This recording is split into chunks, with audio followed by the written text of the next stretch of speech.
what's going on? LJ back with a vinyl update. Here to show you guys some of the things that I've found recently.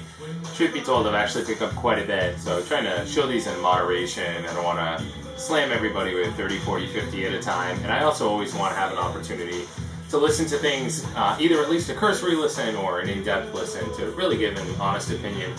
And you know, that's just what we do here, showing albums and hear some of the things we've listened to and passing on those recommendations.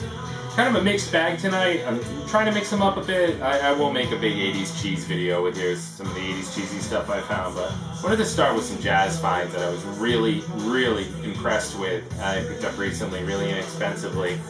The first was Branford Marsalis's Scenes in the City. This is, I believe it's a 1983 release, and Branford's first as a band leader. And just the jazz sound of this time is so important to me. With its the early 80s jazz sound, mid 80s jazz sound, with its harks back to the Cosby Show and some of the great music there. And I know it sounds silly, but in all honesty, as a kid, that's where I first picked up my interest in jazz, was from that show. And I'm ever grateful to it for giving me that. It sent me to the library to go explore, and it left a permanent imprint on me, and a very happy one. This LP was terrific. A lot of great sax work by Branford here. This reminded me very definitely of, it harkened back to Coltrane or a Davis. It's just an absolutely fantastic LP. I highly recommend it to anyone. And the liner notes inside are extraordinarily extensive, covering the whole sleeve. Tremendous background information on this. Right in the same box at the record shop, I found Ahmad Jamal's Genetic Walls and two other Ahmad LPs that I'll show you very quickly. I was only familiar enough with Ahmad to know that he was a pianist, a jazz pianist, but to what degree I wasn't sure.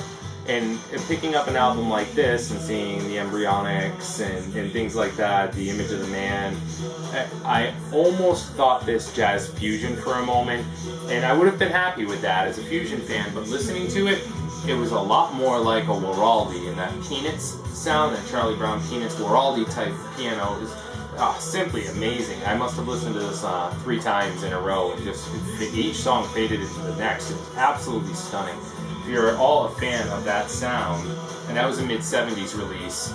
There was also a mid-80s release, Rossiter Road. This very similar sound, just updated for an 80s time period, no less stunning. And as a nice sampler, we have 70s and 80s. Also in the box was a much earlier release, Poinciana, hope I pronounced that correctly, release from Ahmad Jamal. So these 3 albums have really begun my journey into what will happily be a quest to collect all of Jamal's material. Having something from 3 decades, the 60s, 70s, and 80s, and they're all fantastic. There's just no way to go wrong here. So this has an older 60s type piano type jazz feel, again along similar alongs as a Waraldi, and absolutely stunning. I was just blown away by all 3 of these. They're fantastic. Let's shift gears a little bit into kind of a synth pop new wave thing. I've long needed a copy of OMD's Dazzle Ships in my collection, and seeing this recently shown as a choice in some of the threads, it really made it time for me to go find this and pick this up, and I did. Not a whole lot to say about this other than it's just a landmark synth pop album. I have a few others from OMD, and this again was a gaping hole and one I was very happy to pick up.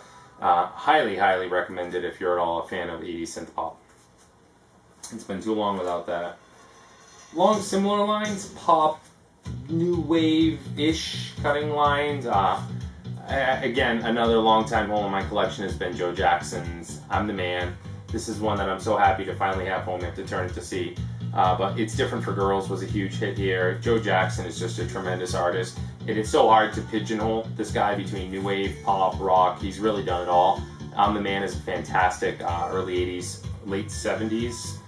I'm sorry, late 70s, 79 shot of Joe. It's It, as well as released the same year as Look Sharp, are both tremendous Joe Jackson albums. And again, they walk that line of new wave, I wouldn't label it synth pop, but new wave-ish, pop-ish, kind of Joe's own blend. You know what, maybe the best thing to say is if you're not familiar with it, check it out. Check out some sound clips at Amazon, on iTunes, and see if it's something that works for you. They're both very rewarding. They're great stuff. Vanilla Fudge, Renaissance. Those of you that watch my videos know I recently picked up Vanilla Fudge debut LP from the year before this. Renaissance, very similar to the other one, is a cover that kind of haunted me. It was a little eerie as a kid in my parents' record collection, and I really never picked it up at that point. I did listen to this a while back as a teenager when I was kind of on my first Black Sabbath kick, and this is right along similar lines. It's a great counterpart or a companion to an early Sabbath LP. Very organ heavy, just a funeral dirge of organs. Good old Hammond by your side. Very eerie, gloomy, doomy, fuzzy, bassy. Not as many covers on this, gloomy, doomy mashups of popular songs. Some original material here, but it's no less an amazing LP, and what a brilliant cover. Just so creepy, so creepy, and a great time of year for that. I have a couple more here. Al Stewart's Past, Present, and Future is again one that I've had a kind of a scratched up copy for quite a while. So this was a huge replacement for me. This preceded Year of the Cat, which is also a fantastic album. And Past, Present, and Future is something of a concept album for Al. I think he said that if his first 4 albums were an apprenticeship, Past, Present, and Future was his thesis. A bit of a concept album, again, stories behind the songs. It bears a lot in similarity to Year of the Cat, musically, sonically. If you're familiar with that, which I love Year of the Cat, it's an overhyped LP, and Al's very well known for it, but I really like it. It's a great album, and Past, Present, and Future is just every bit as stunning. I'm sorry for me, I love this album. The last one, and it was a bit of a silly pickup, it was very inexpensive, but was England Dan and John Ford Coley, Dr. Heckle and Mr. Jive. Again, I just thought it was inexpensive. I'd add it to my collection, give it a couple of listens, and if I didn't like it, maybe I'd send it to the thrift store. It's got some pretty good late 70s stuff on it. It's a lot like In America or A Firefall. Very popular late 70s stuff. And the reason I grabbed it is I'm a bit of a sucker for late night call-in radio shows. Right, hi, you're on the air with LJ, and hi LJ, I'd like to request this for my girlfriend, and the guy with the great voice through the processor, and he's just this like huge dude sitting behind the mic in the middle of the night. But this is that kind of music. These are the songs that would be played, so I guess it's some kind of a throwback to my childhood, but I love it. It's fun. That's about it for the new finds. Wanted to keep it quick. Again, I'll throw together a video really soon with some other jazz finds that I picked up recently. Some really, really great stuff.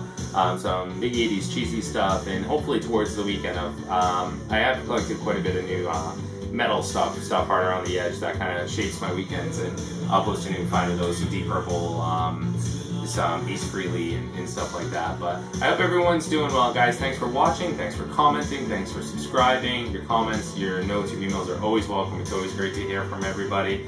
Take care, and I'll talk to everyone soon. Ciao.